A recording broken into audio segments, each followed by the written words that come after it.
Jangpura is actually built on Waqf property. Now CNN News 18 went down on ground and spoke to the Pandit of this mandir, and he said that he was never communicated to by any government official that the structure is illegal and that the mandir registered in 1962 had all its documents in its name and in the name of the trust that founded the mandir. No notice has ever been received by the temple administration. They also claim to have all the registry documents and claim that they have been taking care of this temple since 1962.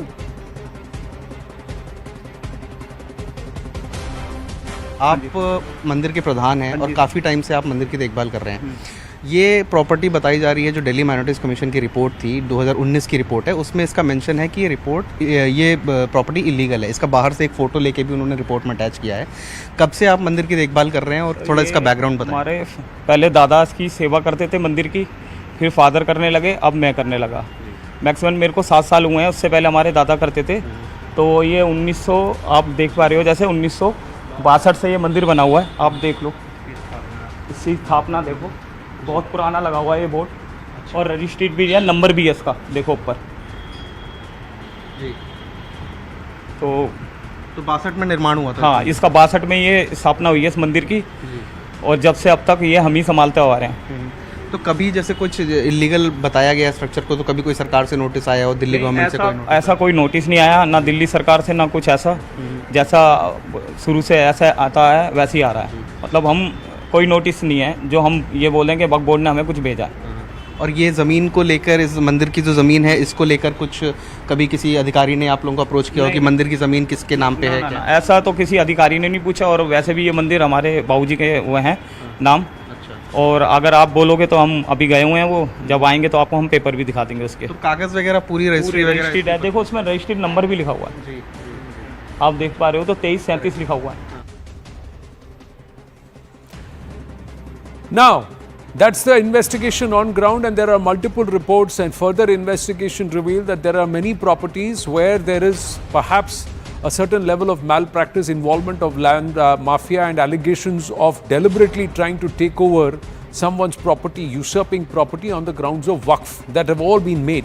Meanwhile, moments after the amended Waqf bill was introduced in Parliament, there were scenes of chaos, uproar led by the opposition in the House. Union Minister for Minority Affairs Kiren Rijiju led a point-by-point counter to the opposition's charges. The opposition called it unconstitutional and an attack on religious freedom, while Kiren Rijiju said that with this bill, there is no interference in the freedom of any religious body. Forget about taking anyone's rights. This bill has actually been brought in place to ensure that the rights are given to those who have never got them. Targeting the UPA government, he said amendment made in 2013 defeated the purpose of law, and he defended the amendments, echoing the Sachar committee called for broad basing of the Waqf boards, and they've only followed that. That's what Kiren Rijiju had to say. The matter has been sent to the JPC for the moment, and we'll have to wait and watch in that all-party deliberation what happens. Ladies and gentlemen, even as the Waqf Amendment Bill has been referred to the Joint Parliamentary Committee or JPC, we break down for you 15 instances of alleged misuse of the Waqf Act, or instances when attempts were made to grab land in the guise of Waqf property. The first instance, the Waqf board in Tamil Nadu in 2022 claimed ownership of an entire village, Tiruchendurai, taking the villagers by shock. The village had a 1500-year-old Hindu Sundareshwar temple as well.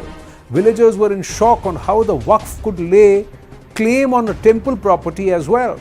Interestingly, a 20-page document that was handed over by the sub-office registrar of the village to the villagers showed that there was no evidence regarding Muslims residing in the area, and papers proved that resettlement took place in 1927-28. There was also no information about Muslims holding property in the area. The second instance, Jathlana village in Haryana's Yamunanagar district witnessed the overriding powers of the Waqf when a land parcel with a Gurudwara was transferred to the Waqf. The land had no history of any Muslim settlement or mosque being there. In fact, in July in 2022, residents of Jathlana village in Haryana's Yamunanagar district protested court rulings granting the Waqf board possession of a Gurudwara land. The third instance, in November 2021, the Surat Municipal Corporation headquarters at Muglisara had been declared Waqf property. The reason given was that during the reign of Shah Jahan, the property had been donated by the emperor to his daughter as a Waqf property, and therefore the claim could be justified even today, almost 400 years later. In 2018, the Sunni Waqf Board stated before the Apex Court that the Taj Mahal is owned by the Almighty but must be listed as a property of the Sunni Waqf Board for practical purposes. UP Sunni Waqf Board also claimed that the Kashi Vishwanath Mandir is Waqf property and that the disputed property upon which the Gyanvapi Masjid stands today is Waqf. A Shivalaya in Lucknow had been registered as a Waqf property in collusion with the Uttar Pradesh Shia Central Waqf Board. It advocates arguing on usurping of the Hindu Shivalaya stated that Hindu pagoda is mentioned in the revenue record of 1862, whereas the Waqf Board was created in 1908. A seventh instance, in 2021, the Waqf Board had written an application to the Gujarat High Court claiming ownership of 2 islands in Bet Dwarka in Devbhumi Dwarka. In 2022, the Gujarat High Court rejected that plea. Eighth instance. In August 2014, the Waqf Board sent a notice to the Aurangabad Municipal Corporation claiming ownership of a disputed piece of land near Jalna Road and urging it to halt the process of obtaining land from another party for road widening. In 2013, Telangana Waqf Board opposed the Hyderabad Municipal Corporation's move to acquire a portion of land belonging to the Green Mosque in the city's Banjara Hill for road widening. The board contested that the land was a Waqf property while the government had maintained that the land actually belonged to them. 10th instance, in 2018, the Maharashtra government conducted a survey that revealed the presence of 1700 additional Waqf properties in 2 districts of Pune and Parbhani. 273 new properties in Parbhani, 1465 in Pune were detected. When the last Awqaf survey was conducted in 2002, Parbhani and Pune had a total of 1189 and 153 properties respectively. This showed that the Waqf lands being much greater than those that have actually been recorded. In 2019, in a written reply to the BJP MP Ajay Nishad's question, Minorities Affairs Minister Mukhtar Abbas Naqvi told the Lok Sabha that a total of 16,937 Waqf Board properties were under encroachment in the country, including 5,610 in Punjab, the highest state with encroachments in the country. In 2017, Maharashtra government under the BJP had suspended a former head of a Muslim organization in charge of land endowments amid growing concern that the Waqf land and property set aside for religious or charitable use is being sold illegally onto developers. 13th instance, in April 2024, the Delhi High Court observed unauthorized constructions in disputed Waqf properties. The High Court flagged the issue relating to the dispute about 123 properties on which the Delhi Waqf Board laid its claim while the centre had delisted them. 14th instance, in January 2024, the Waqf Board filed a special petition in the Supreme Court claiming ownership on some portion of land which the Uttarakhand High Court had declared to be that of the railways in Banbhulpur area of Haldwani in Nainital district. In August 2014, the 15th instance I'm telling you, ladies and gentlemen, the Omar Abdullah-led government in Jammu and Kashmir stated that more than 360 canals of Waqf land of commercial value is under the army's possession in the border district of Poonch, and out of which the army is paying rent for only 21 canals. Important areas, land not belonging to the Waqf has been claimed. Is this in connivance with the land mafia? Many questions arise. We have to wait and watch what happens in the JPC. Throughout 2023, all stakeholders were consulted. It's a very comprehensive amendment list that's been brought in consultation with all groups involved or somewhere connected with Waqf, even the aggrieved parties. Shazia Almi, national spokesperson of the BJP, is with us. Adil Hassan, spokesperson of AIMIM, with us. Dr. Anand Ranganathan, scientist, columnist, commentator, with us, author, with us. Tausif Khan, lawyer, political analyst, leans towards the Trinamool Congress, with us. My namaste and Jai Hind to everybody. Adil Hassan, where is the problem? If the complaints are coming from within the Muslim community, if the Waqf itself is not representing all of the Muslim community, why is there a problem if there should be an amendment for the better? The AIMM has been very sharp in its comments about the amendment and the agenda, with Mr. Asaduddin Owaisi leading the fight in Parliament.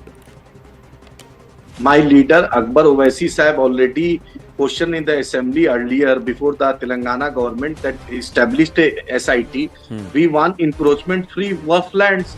The barrister Asaduddin Owaisi Sahib categorically told everything that you are interfering in our system. We don't want, we are an independent entity. We have all, this is the breach of fundamental rights. It is breach of Article 14, 15, 25, 30. Why Modi government wants to interfere in everything? My concern is that we have problem with the Hajj committees. No CEO is appointed. Corruption is deep-rooted. Nobody is looking into it. Motihari Central University is there. After 10 years, no Urdu department. Urdu department is established. Sanskrit is established. Nobody is caring. Pre-matric scholarship, you started from 9, 10, but it needs to be started from class 1. Nobody is looking at it. Jamia Aligarh budget curtailed. Nobody is looking at it. Aligarh Muslim University Kishanganj branch, no fund released by central government. Nobody is looking. Why you are putting a Muslim community in the cage? Modi government must listen that we are independent. We are not. You don't want the PM cares to come under RTI or under a law, but you want everything. Waqf is an independent identity, but CEO is appointed by the state government, and the chairman and the members are all scrutinized by the government. Tribunal chief justice appoints the tribunal chairman. Why you are abolishing all these things? Why you are interfering? We don't want anyone from the Muslim community to run a temple. Then why you are coming? Waqf is given by our forefathers or our. It is under law that this is for the orphanage, this is for the poor people. But you are not ready to encroach free the land. But you are putting the Muslim community under the cage because Modi government want to appease a certain section of RSS right wing that we are giving the trouble to the Muslim community. Muslim community को चैन से क्यों रहने दिया जाए? बेचैनी है. अगर इतना ही मोहब्बत है तो एंटीलिया जो है मुकेश अंबानी साहब का दिलवा दीजिए. वक्फ की प्रॉपर्टी है, हजारों करोड़ की वक्फ की प्रॉपर्टी है जो इंक्रोच्ड है, वो दिलवा दीजिए. आप क्यों नहीं दिलवाते हैं? आप पैसा नहीं देते हैं, माइनॉरिटी बजट नहीं देते हैं और नया नया कानून लाते हैं बिना किसी डिस्कशन के, बिना किसी एमपी से पूछे हुए, बिना किसी इंटेलेक्चुअल के. किसको किसको खड़ा कर देते. एक मुस्लिम एमपी नहीं, एक मुस्लिम मिनिस्टर बीजेपी का नहीं, एक मुस्लिम रिप्रेजेंटेशन सरकार में नहीं, और मुसलमानों की हितैषी है. कैसा हितैषी है भाई? दिखना भी तो चाहिए. मोदी जी को दिखाइए तो कभी, इंसाफ तो कीजिए मुसलमानों के साथ. विदेश में मुसलमानों से इतने गले मिलते हैं, लेकिन भारत के मुसलमानों से गले मिलने में मोदी जी इतना शर्माते हैं. आगा खानी मुसलमान है? आदिल हसन, मैं आपसे पूछा, आगा खानी मुसलमान है? एकदम है. अहमदिया मुसलमान है? भाई क्या दिक्कत है आपको इसमें? अहमदिया मुसलमान है, अहमदिया मुसलमान है, मैं तो बोहरा मुसलमान, बोहरा मुसलमान है, एकदम मुसलमान है. इसमें दिक्कत क्या है? अहमदिया मुसलमान है, बोहरा मुसलमान है, पसमंदा मुसलमान है. नहीं, इन सब ने, इनसे रुकिए ना. झारखंड के स्टेट प्रेसिडेंट पासवानदा है. देखिए, हम ही हम है तो क्या हम है, तुम ही तुम हो तो क्या तुम हो. अभी आप ही बोलते रहेंगे तो बाकी क्या बोलेंगे? थोड़ा उनको भी बोलने दीजिए, थोड़ा मुझे भी पूछने दीजिए. आपको मैंने रोका नहीं. अब आप सुनिए. अब नहीं, अब आप सुनिए. अब ये सारी रिप्रेजेंटेशन पिछले. यस, शाजिया अलमी जी. या Anand, what I find completely shocking is that, imagine the community, we're talking about Muslims alone, and this is my question to the gentleman who spoke before me, who represents AIMIM. I want to ask him, sir, 9.5 lakh acres of land is under the Central Waqf Board and 32 state boards. And the conservative estimate of this land is 1.2 lakh crores. What has stopped these bodies to help out the Muslims and to give them any of the schemes and any of the provisions that you spoke about when it comes to Taaleem or education, when it comes to scholarships, when it comes to financial assistance, when it comes to giving shelters, homes, and providing for the widows and those women who are divorced and who are destitute? What has stopped them? What came in the way? Okay, you are saying that BJP government has done precious little. I can go with that. But I'm asking you, what is the richest body? I mean, this is the private, in terms of private bodies, because railways is under the government and so is defense. But this body, I mean, imagine the poorest community of India, and the Samajwadi Party and AIMIM and Congress keep talking about just how economically backward, educationally backward Muslims are. And yes, there are committees after committees that would tell you the same. But don't you find it shocking that the richest body, the richest community in terms of ownership of land has the poorest members in his community? Don't you find it completely shocking? What have these people done? I mean, they are the biggest enemies within the community, so to speak. And not just that, if you see Waqf Board after Waqf Board and see the corruption, and I can give you so many instances. One short story and I'll finish with that. 2018, Amanatullah from Aam Aadmi Party takes over as chairperson of Waqf Board. You know what is the first thing he does? he goes to the Anti-Corruption Bureau and he talks about 62 bighas of land given by Harun Yusuf and Haji Wateen, the Congress people, and how the 62 bighas was given to a private builder in Narela, and 25 paisa was given per unit as for rent, and not just that, it was declared as a lease property and the tenancy was for 10 years. Then come to 22. What happens? The same Amanatullah, the corruption charges, and there are 13 raids, and again the same story. So this is what the Waqf board has been doing, board after board, state after state, and this is exactly what's been doing. These people come here and say मुसलमान इतने मजबूर हैं, मजलूम हैं, क्या हो रहा है हमारे साथ? और सबसे अमीर बॉडी है, सबसे अमीर है मुसलमान लैंड को लेकर, लेकिन गरीबों के लिए कुछ नहीं करना है, बेवाओं के लिए कुछ नहीं करना है, रोजगार देने के लिए कुछ नहीं करना है. So, tell me how many Waqf boards have opened schools, universities, colleges, hospitals and shelter houses. Tell me how many Muslim youth have you worked on employing and working on his employability? Please tell me, do you have figures? And we are looking at a huge number, 1.2 lakh crores as an annual income, and which is a conservative estimate. So shame on you. Shame on you who's sitting there, who's trying to shame the Indian government.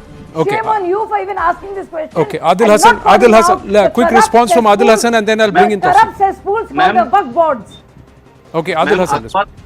Akbar Owaisi साहब ने विधानसभा में वक्फ के corruption का मुद्दा उठाया, land grabbing का मुद्दा उठाया, उन पर जानलेवा हमला हुआ. अकबर ओवैसी साहब ओवैसी स्कूल ऑफ एक्सीलेंस में 18,000 गरीब यतीम मासूम बच्चों को पढ़ा रहे हैं, 6,000 लड़कियों को फातिमा कॉलेज में ओवैसी में पढ़ा रहे हैं. उन पर हमला हुआ. हम सरकार में कभी नहीं रहे. हैदराबाद क्या हालात है हमने देखा है, हमको ना बताइए, दुनिया जानती है क्या हालत है. इंक्रोचमेंट लैंड हटवा दीजिए. Do not. I know you want to talk about your leader, but you know the reality. आप जेल भेजिए मैडम, आप 10 साल से हमको मालूम है जन्नत की हकीकत. मोतिहारी में सेंट्रल यूनिवर्सिटी में संस्कृत डिपार्टमेंट शुरू हो गया. 10 साल यूनिवर्सिटी को हुए हुए, उर्दू नहीं हो पाया. बिहार की सेकंड लैंग्वेज है. मैं बता रही हूँ, अरे तो आप ये आपको see the point is one second, let's not shout over each other. Adil Hassan, if you are saying that the principal patrons of the AIMI, 1 minute to the lady and the gentleman, 1 minute, please calm down. If Mr. Adil Hassan, you are saying that Mr. Owaisi himself has raised the issue of Waqf corruption, then he should be the one backing. 1 minute, Shazia ji, I can't hear you. 1 second. You know, since I've gotten into public life, how Muslims are being discriminated. Shouldn't the Waqf board, say chairpersons and the management be asked these questions? Yes. They're the richest. What I'm saying is, here's my point. The Muslim landowners. Correct. Well, here's my point. My point is, and before Tausif and Anand Ranganathan come in, the point is that Mr. Adil Hassan is saying that the Owaisis themselves have raised the issue of Waqf board corruption. If they've raised the issue of Waqf board corruption, then they should welcome the amendments and the fact that want to hold the Waqf boards accountable and also give people who have a problem. Now, you talked about the courts. I just want to read this out. Single judge bench of Justice G.S. Ahluwalia in 2024, 26 July 2024 says Waqf board has no jurisdiction over property declared as ancient monument. Supreme Court on 1st September 2010 says bench of Justice Kaju and Justice T.S. Thakur, civil courts will continue to have jurisdiction over disputes related to Waqf and its property dispute despite Waqf tribunals. Supreme Court on 18th May 2023, Justice bench of Justice Ramasubramanian and Justice Mithal said mere publication of a notification was not enough to recognize a property as Waqf. Supreme Court on 10th April 2018, Chief Justice Deepak Mishra's bench, headed by Chief Justice Deepak Mishra, he says Sunni Waqf Board UP to present concrete documents to prove Taj Mahal is a Waqf property. At all points, the courts have only questioned the functioning of the Waqf and the rationale used by the Waqf. So at various points, sir, there is something very, very wrong. Even within the community, they believe there is something wrong, there is mismanagement. You hold the highest amount of land as a private body. The valuation of rent accrual, as Shazia Almi now says, is estimated at 1.2 lakh crore. And then you say that Muslims are a backward community and Muslims don't have anything. If you have 1.2 lakh crore as accruals or rent estimated, then where are you spending it on the community? If you're not, then somebody is pocketing it, right? Somebody is sitting on this revenue. And you've not been able to regulate that. Anand Ranganathan and then Tausif. Anand Ranganathan. Good evening, Anand, for this marvelous discussion. Look, only three things are certain in an Indian's life: death, taxes, and that knowingly or unknowingly he ends up walking every day on Waqf land. The issue is not so much that the Waqf Act appeases Muslims. The problem is that it discriminates against non-Muslims. The Waqf Act, in fact, is one of 8 reasons why I believe Hindus are 8th-class citizens in their own country. It is a parallel government being run by the state. In the board, it has its own legislature. In the surveyor, it has its own executive. And in the tribunal, it has its own judiciary. Anand, let me be very blunt. If India is to be saved from becoming an Islamic republic, the Waqf board shouldn't just be amended. It should be abrogated. Because Anand, the amendments are welcome, but they don't go far enough. First, the amendments. Number 1, yes, good. That Waqf properties now have to be mandatorily registered with district collector's office. Good. Government properties identified as Waqf properties will not be considered Waqf properties unless district collector decides on them. Good. Property will not be considered Waqf based on oral declaration. Good. Government will have the authority to order audits of Waqf property. Excellent.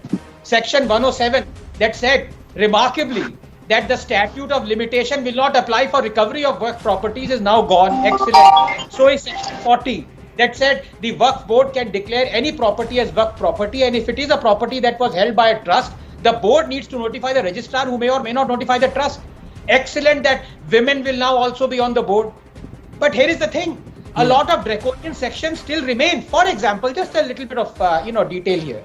Section 28 gives Waqf the power to order a collector to implement the decisions of the board, whatever they may be.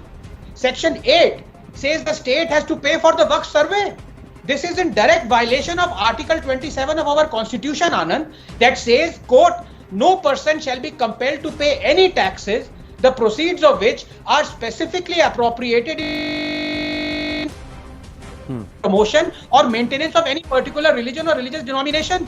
Section 101 says the survey commissioner, members of the board, every officer, every auditor of the board, and every other person appointed to the discharging of any duties imposed on him by this act shall be deemed to be a public servant, as is understood by the IPC. You know what happens when you touch a public servant, literally or metaphorically, don't you? Correct. Section 54 gives the power to declare you an encroacher.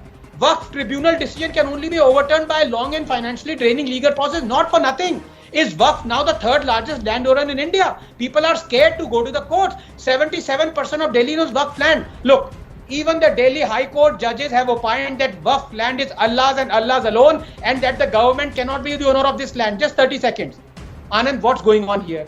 Muslims claimed in court that Gyan Vyapi, built atop a Hindu temple, is on Waqf land. So was Kashi Vishwanath, demolished by Aurangzeb, also on Waqf land? अरे गंगा जमुना तहसीब बोल बोल के गंगा भी ले ली और यमुना भी. I ask you finally 10 seconds. How on earth can a 1500-year-old Hindu temple on Tamil Nadu be adjudged to be by Waqf on Islamic land when Islam is only 1300 years old? Please मुझे समझा दो. आदिल भाई आप समझा दो. The game that's been played is about the papers and the claimants, and what's been said, Tausif, is that many of these people, what they do is they deliberately transfer disputed land to Waqf and take it back from the Waqf and run it as per on rent, and that's a 25 paisa 1 rupee rent. Now that's the game that's being played, which is a dangerous game. There is a lot that can be said, and I've explained about 15 such instances across Bharat where it's non-Muslim land, non-Muslim owned land, where again it's gotten into dispute. But even Muslims have come out and said, हमारे साथ भी तो गलत हो रहा है. We don't have a representation and we don't know how to deal with this mafia which is running roughshod over the entire community without equal or fair representation. Tausif, your thoughts? Absolutely. No, Anand, you are absolutely right when you said representation. You see, so the law of Waqf is way old, 1400 years old, and the Waqf Act is just about 100 years old. Now, you see, there are two aspects to this. The amendment which the BJP government is trying to bring has a lot of illegalities. I'll come to that later. Okay. Secondly, the Modi government, which wants to bring this amendment, has a trust deficit. This BJP government, this Modi government does not have even a single Muslim MP either in Rajya Sabha or in Lok Sabha, and they are trying to legislate the Waqf board or the Waqf Act. They want to take control of that, which is the 3rd largest owner of land in India. The first and second being the railway and the defense. It is the Waqf board, which is the accumulatively, which is the third largest owner of land in India, and these are all lands owned by the forefathers of the Muslim community and dedicated for the purpose of religious and charity. Now, if the government wants to bring any amendment, it has to be in conformity with the Constitution of India. It cannot be illegal. I'll give you just one example. Okay. Like under Muslim personal law, a gift can be given, a valid gift can be made, which is called hiba, verbally. But here, and similarly, Waqf also under the existing law can be created verbally, a valid Waqf. There are certain criteria which have to be met. But under the new amendment, they are seeking to make it only documented. Unless it is in writing and registered, it will not be treated as a valid Waqf, which is in sharp contrast to the Muslim law principle. And therefore, and it is only in one example. There are several. I'm telling you, collector is being given a power. Basically, please give me 30 seconds. You see, basically, a state Waqf board, which is formed by the nominees of the state government, the power from them are being taken away and being centralized by the central government. The power to decide whether a land is Waqf or not will be decided by the collector and not by the tribunal or through the Waqf board, which is the current scheme of the law. Are you trying to say that the collector of a particular district, is going to be all collectors of the 720 odd districts in Bharat are compromised, sir? That seems to be unfair. That seems to be unfair. I am saying Modi the other part, sir, is in our country. Bad intentions against the other part, sir, is in our country. Are direct Muslim properties. That is what I'm saying. Modi government wants to usurp Muslim property. I'll come to everybody. Let's not speak over each other. Tosi, please yield. The revenue officer Tosi, please yield. Okay, okay, final 30 seconds. Ji, Shahzai Almi. I'm saying just because it's Waqf property, do you think it should be exempted from the scrutiny of a revenue officer? Yes. And every land, every property, every bit of parcel of land that anybody owns has to be verified. And that has to be done by the revenue officer. And it all has to be in all the such entities with big land parcels have to have the audits. How can you have such opacity in such huge land parcels? Government And how can you have people not being able to challenge the decision of the tribunal? By bringing this amendment, they Isn't only that want and have to no usurp remedy Muslim whatsoever? properties and nothing else. is 1995 Waqf Waqf land Act from above the encroachment. law, That's the above only the problem. constitution? Waqf land I has find only this so one random. problem, and that is encroachment. Which world are you And the living in? central government, I'm instead sure, of helping the Waqf 1995 land free came from about the encroachment, because trying to Congress usurp party it felt by that the bringing this Muslims amendment. had gone away after the demolition of the mosque. So that is why they brought in 1995 and gave Shahzai, the only unlimited, problem unfettered powers. is But the that does Okay, not mean okay. that Waqf laws We'll should see. be exempted from other I laws have of to. land. I have to move on because we should have the Union Minister, former Minority Affairs Minister Smriti Irani, with us any moment now. But the fact is that the JPC, it is going to be analysed threadbare, and the government is sending it to JPC and saying everybody sit together and think about it. That means they have done their homework. And they're not bulldozing this. They're not bulldozing this. They've sent it to JPC. Let's see what the parties, everybody has to say behind closed doors. Thank you very much. Thank you. We're now joined by the former Minority Affairs Minister, Smriti Irani ji. Smriti ji, namaste. This is Anand Narasimhan here. And you're live with us at CNN News 18. I just want to ask you, ma'am, the contours of the Waqf Amendment Bill. Perhaps a lot of the meetings were conducted when you were the Minority Affairs Minister. So can you take us through what were the discussions? Because the opposition has said that this is to bulldoze, the government wants to bulldoze minorities, especially Muslim interests. I think it's a historic day when amendments proposed to ensure that the rights of especially poor Muslim families, Muslim women and children can be secured, have found hope in Parliament today. It is very appropriate to say that जो उम्मीद थी मोदी जी से उस उम्मीद पर वो खरे उतरे and the bill is appropriately called Umeed also. Now let's get into the details of the accusations of the opposition, Anand. Firstly, it is incorrect to say that the government did not have an expansive, elaborative engagement with stakeholders at large across the country. I myself had the privilege as Minister Minorities of engaging with close to 18 to 20 states, 19 to be precise, as has been enunciated in Parliament today. Not only state government officials but also Waqf board members, chairpersons, CEOs who were part of engagements which brought forth what are the challenges boards face, what are the challenges Muslim community members face, what are the challenges women have faced, how we can leverage technology to elaborate or enhance the capacities of boards to serve the cause of Waqifs.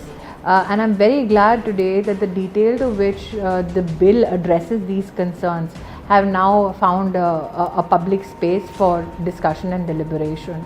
What also needs to be said is that in the enunciation by the government today in Parliament, you found remnants of discussions that we've had in states such as Uttar Pradesh, in states such as Maharashtra.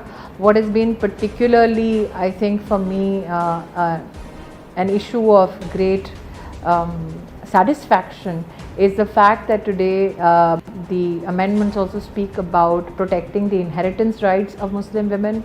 The amendments also speak about how earnings from the Waqf can be now utilized to secure the livelihoods or secure the future of widowed and divorced Muslim women. What is also particularly delightful for me is the fact that not only the Muslim community but any Indian who has a challenge with regards to a Waqf board now under the Act which is proposed can find refuge in Indian judiciary as well. This is something which was disallowed in the amendments that were brought forth by the UPA led by the Congress party.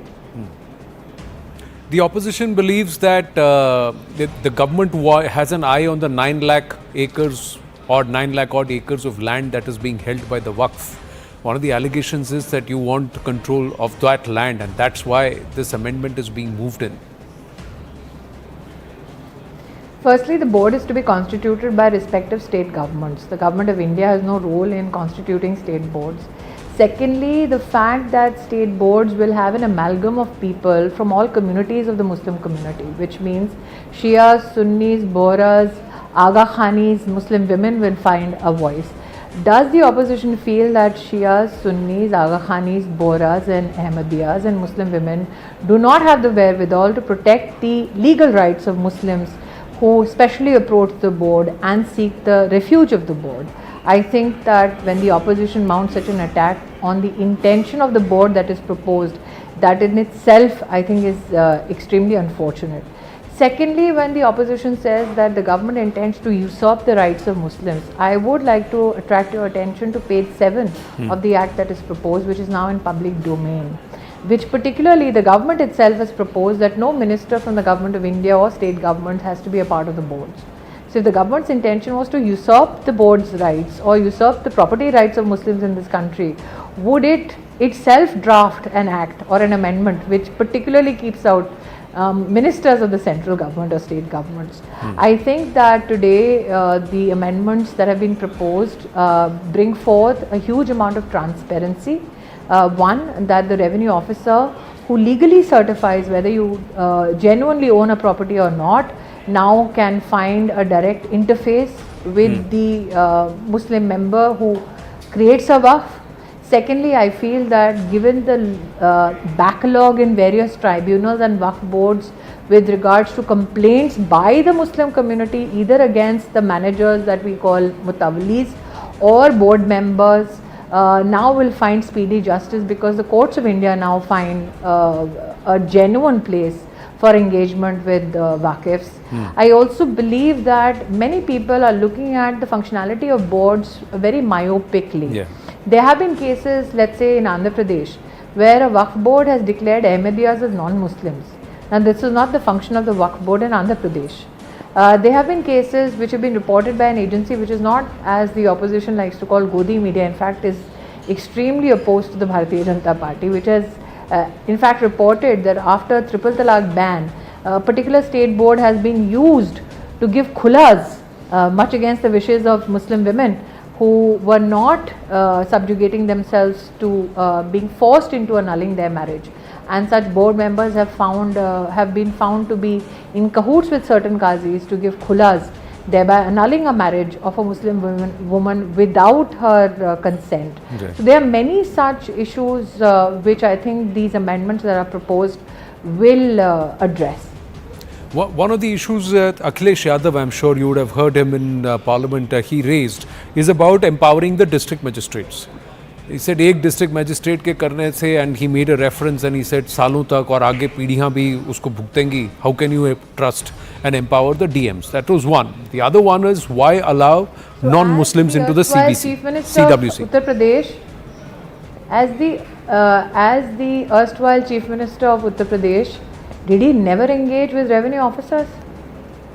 Did he find anybody apart from revenue officers who could certify whether a property belongs to that particular individual or not? As the erstwhile Chief Minister of Uttar Pradesh, is he of the opinion that DMs of a district are not to be trusted, irrespective of their religion? And insofar as CWC goes, I've had the privilege of being the chairperson of the Central Waqf Council as Minister Minority, and I am a practicing Hindu. Did I usurp any masjid? Everybody who spoke from the opposition today, were they only Muslims who spoke up? So I think that this is a very myopic and an unfortunate stand that only Muslims can speak for the benefit of Muslims. Only Hindus can speak for the benefit of for Hindus. And when the Prime Minister's government proposes non-Muslims, does it mean Hindu? Is Akhilesh ji or anybody in the opposition in any way suspecting, let's say, a Sikh lady or gentleman on a board who has served either as a judge in the High Court or the Supreme Court? So I think that the opposition should read elaborately the amendments proposed. I also welcome the fact that the government has proposed a JPC, which also highlights that the government is in a mood of collaboration so that they can bring more transparency and can provide more strength to Muslim women who are beleaguered or Muslim poor families who are seeking justice. How can a ghair Muslim run a masjid or a dargah? Another MP, very staunch Muslim, said, our ways, how will the non... Where did the whole act say that a Muslim... But Anand, where did the whole act say that a non-Muslim has to run a masjid or a dargah? That's the perception built that the Waqf will now be controlled by non-Muslims. No, Waqf but will, I'm and they saying will now run the masjids act and is in dargahs. public domain. No, but the act says that the board is not running masjids and dargahs, is it? The Is the CWC board has it. member going and giving azans? Is the board giving azans? It's not.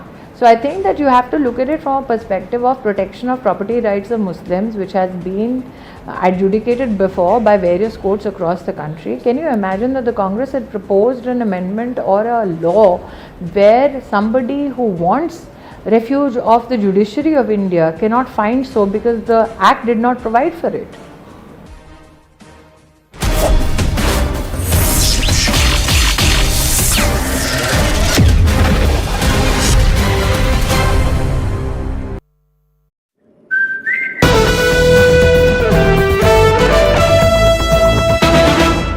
माई भाई मैंने भी इस बार SIP करके mutual fund में पैसे डाले तो मुझे ये जानना था कि KYC का चक्कर क्या है। म्यूचुअल फंड सही है .com या अपने म्यूचुअल फंड की वेबसाइट पे जाओ, पैन नंबर डालो और सिर्फ इतना देखो कि तुम्हारा KYC स्टेटस रजिस्टर्ड है या वैलिडेटेड। रजिस्टर्ड हो तो आधार और पैन कार्ड के साथ अपना KYC वैलिडेट करो, जरूरी है और ज्यादा वक्त भी नहीं लगता। और वैलिडेटेड हो तो सही है। सही है माई भाई, अब तक इन्वेस्ट किया ना हो तो KYC कर लो और मैदान में उतरो। सही है। म्यूचुअल फंड निवेश बाजार जोखिमों के अधीन है। योजना से जुड़े सभी दस्तावेजों को ध्यान से पढ़ें।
And our message is to say that everyone together, look around.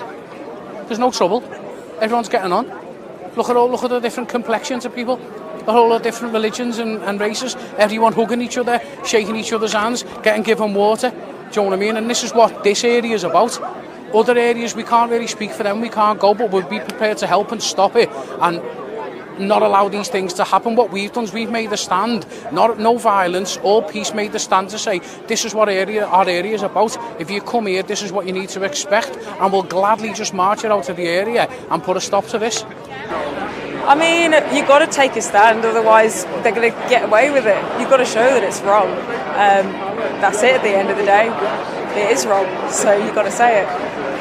We don't want an exclusive society where certain people are always going to be marginalised, where certain people are always going to be feeling a threat if they go into town or into another area where their people don't exist. That's all. Everybody wants to live in peace. That's the basic message. Everybody wants to live in peace, and we can do that. We've done it for years in certain areas. Not until the politicians stayed it up has it ever been like this.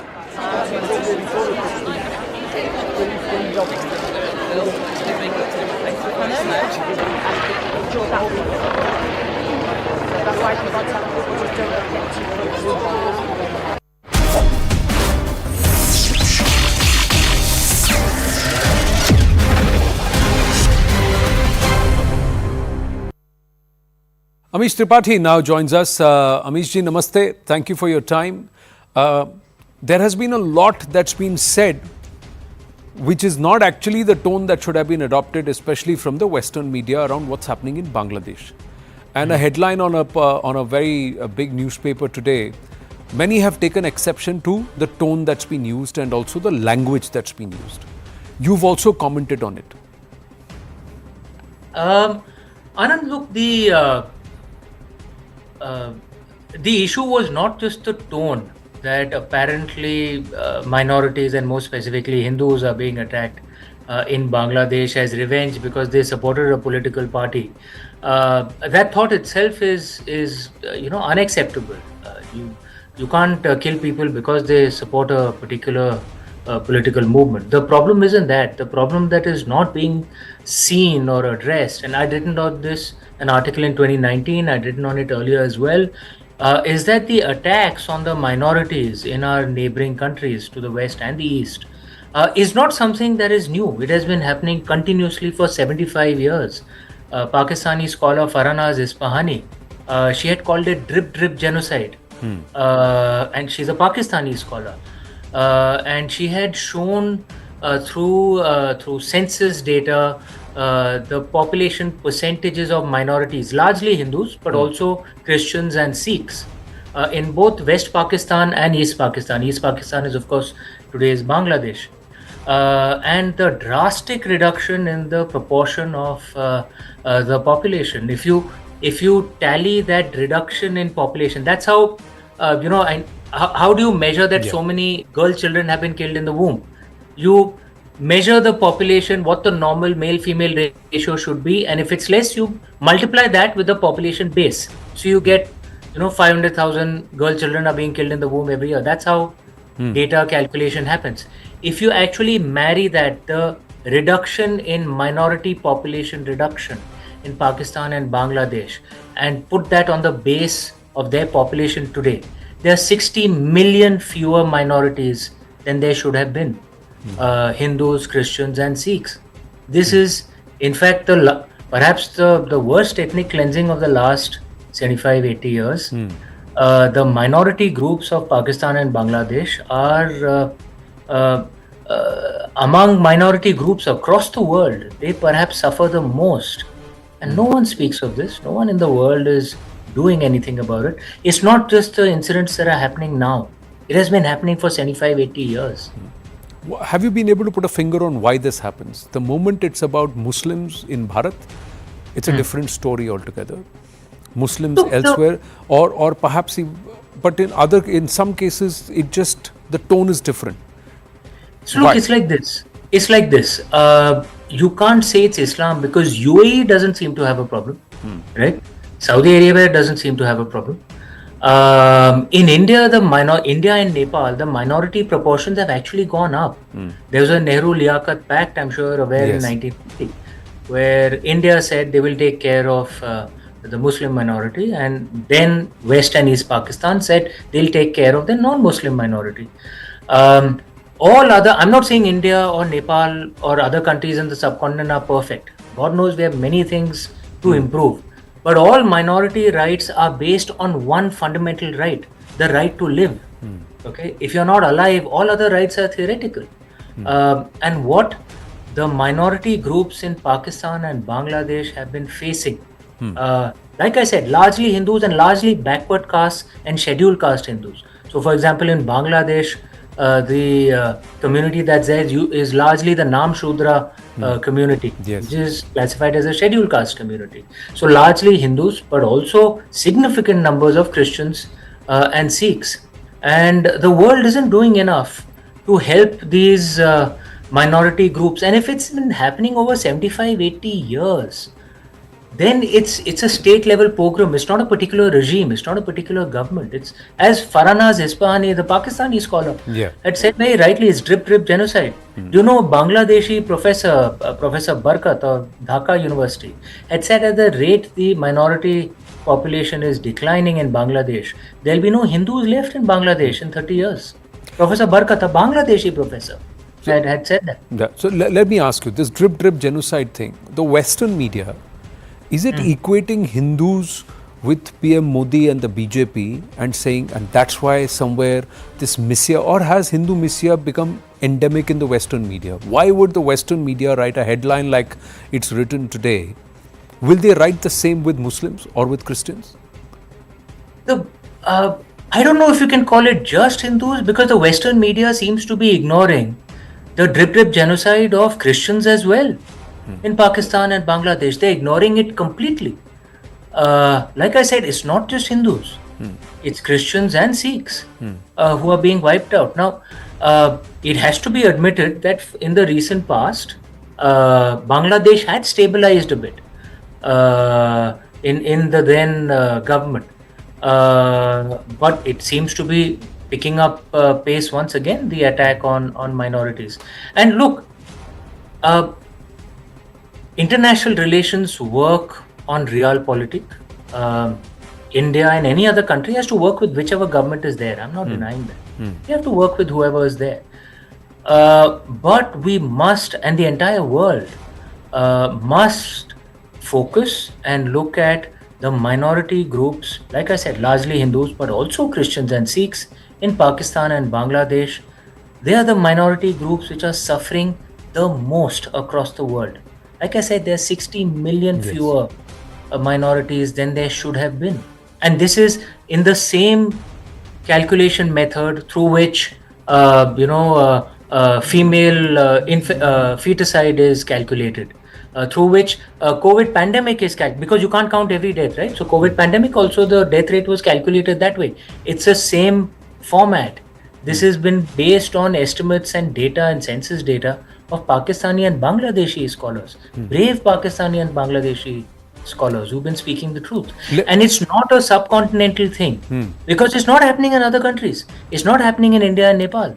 It's specifically Pakistan and Bangladesh, and we must focus on how are we going to save those minorities from extinction. What Professor Barkat, the brave Professor Barkat of Dhaka University, said at the current rate that there will be no Hindus left in another 30 years. No, but that seems to also seems to be an agenda overall, that there has to be an ethnic cleansing and there should be nobody but a certain religious disposition. But my question back to you, Amishji, and the final 2-3 minutes, is this again, the West, does it follow a particular narrative with certain nations or certain class of people or certain religions?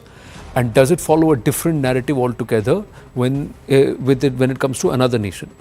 And the sub part to this question is, have we failed as a nation to also influence this narrative and change this perception? Absolutely. Look, it's like this. Powerful countries do what is in their perceived self-interest. when they make claims of morality, we didn't see much of that morality when they destroyed Iraq or randomly destroyed Libya. How many Muslims were killed there, right? In those invasions, right? And they were unprovoked. In Syria was randomly destroyed.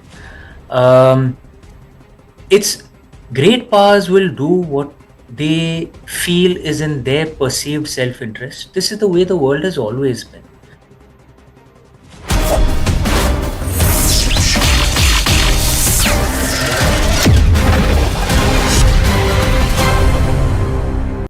Co-powered by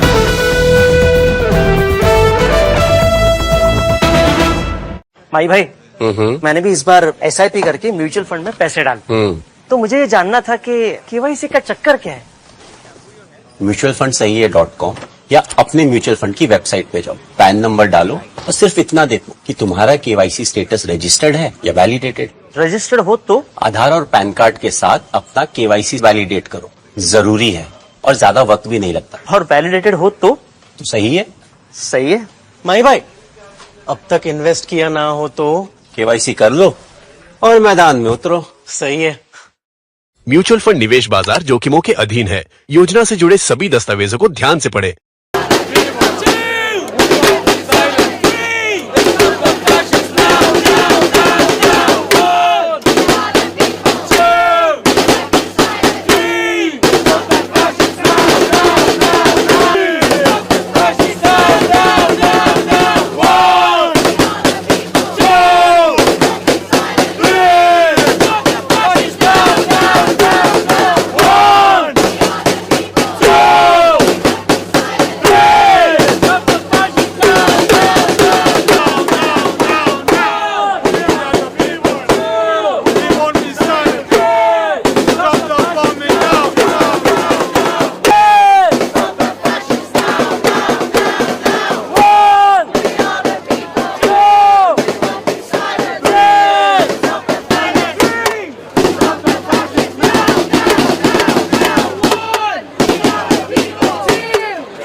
And our message is to say that everyone together, look around.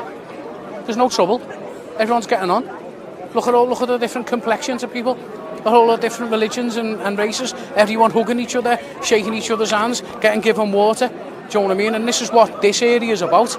Other areas we can't really speak for them. We can't go, but we'll be prepared to help and stop it and not allow these things to happen. What we've done is we've made a stand, no violence, all peace, made the stand to say this is what our area is about. If you come here, this is what you need to expect, and we'll gladly just march it out of the area and put a stop to this. I mean, you've got to take a stand, otherwise they're going to get away with it. You've got to show that it's wrong. That's it at the end of the day. It is wrong, so you've got to say it. We don't want an exclusive society where certain people are always going to be marginalised, where certain people are always going to be feeling a threat if they go into town or into another area where their people don't exist.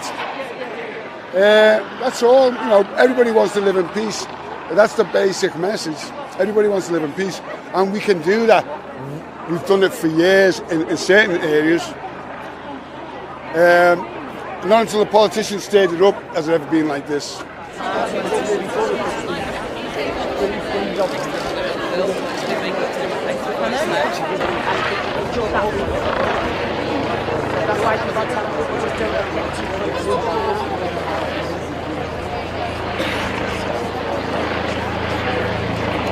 This is CNN News 18 and Federal Bank Primetime Studio.